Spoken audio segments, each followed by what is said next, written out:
So we're now going to move on to some calming strategies. Now, one of the key things that's going to help a child calm down, or to actually stop them going into a state of high anxiety, is for them to understand how powerful understanding their breath and breath control is going to be. But that's very difficult to do, quite difficult to teach. But what we thought we'd share with you some really simple strategies that if, again, you've made that connection, you can then teach the child, instruct the child, share with the child.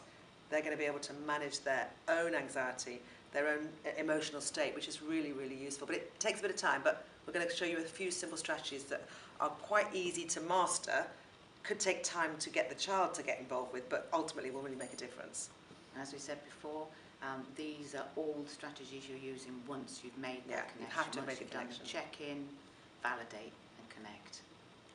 Okay, Right, what's the let's first go one? for it. The first one, would you put your hand in front of your face?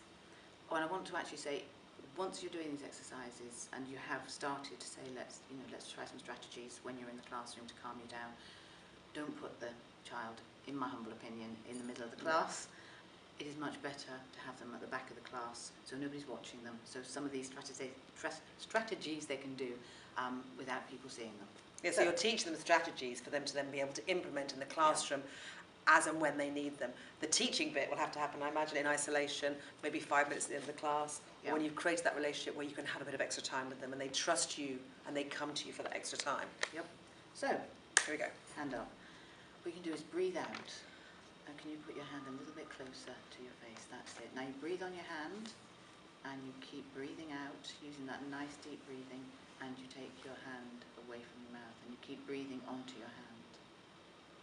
And you keep breathing, and you've got to feel the breath in the middle of the palm. And once you don't feel the breath in the middle of the palm, you take your hand back to the beginning again. And again. Breathe and blow on your hand. And blow on your hand. That's pretty good breath control to have it that far out. That's pretty good. But probably most people get about there. And that's something that can be really subtle, can't it? Really, but actually really you're subtle. using that breath, and you're not making it about breathing, you're making it about an exercise. You're externalizing it, which is a lot easier for the child. Yeah. So that's breathing, calm breathing.